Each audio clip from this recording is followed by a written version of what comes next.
നമ്മൾ ധരിക്കുന്ന വസ്ത്രങ്ങൾ മടക്കി വെക്കാതിരുന്നാൽ ശൈത്വാന്മാർ ചെയ്യുന്നത് കണ്ടോ? വസ്ത്രങ്ങൾ എപ്പോഴും സൂക്ഷിക്കേണ്ടത് നല്ല മടക്കി വൃത്തിയായി കൊണ്ടാണ്. അതൊരിക്കലും പരത്തിയിടാൻ പാടില്ല. ഇനി വിയർപ്പുണ്ടെങ്കിൽ അത് ഉണങ്ങാൻ വേണ്ടി നമുക്ക് പുറത്തിടാം. ഉണങ്ങിക്കഴിഞ്ഞാൽ അത് ശരിക്കും മടക്കി എടുത്തു വെക്കണം. കാരണം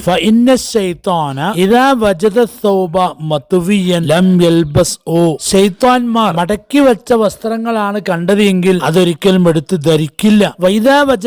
മൻസൂറൻ ലബിസഹു. ഇനി ഈ ശൈത്വാന്മാർ വസ്ത്രങ്ങൾ ഇങ്ങനെ പരത്തിയിട്ടതായി കണ്ടാലോ തീർച്ചയായും ആ വസ്ത്രം എടുത്ത് ധരിക്കുകയും ചെയ്യും. ഒരു ഹദീസിൽ കാണാം, ഇദാ തവ്വൈതും സിയാബകും ഫദ്കുറുസ്മല്ലാഹ്. നിങ്ങൾ വസ്ത്രം മടക്കി വെക്കുമ്പോൾ തീർച്ചയായും ബിസ്മി ചൊല്ലിയിരിക്കണം. ആ ഹദീസിൽ തന്നെ കാണാം, അങ്ങനെ ബിസ്മി ചൊല്ലിയിട്ടില്ല എങ്കിൽ രാത്രി സമയങ്ങളിൽ നിങ്ങളെ വസ്ത്രം ജിന്നുകൾ എടുത്ത് ധരിക്കും, പകല് നിങ്ങളും ധരിക്കും. ഫതുബ്ലാ സരീഅൻ. അപ്പൊ പെട്ടെന്ന് ആ വസ്ത്രം നുരുമ്പി പോവാൻ കാരണമാകും.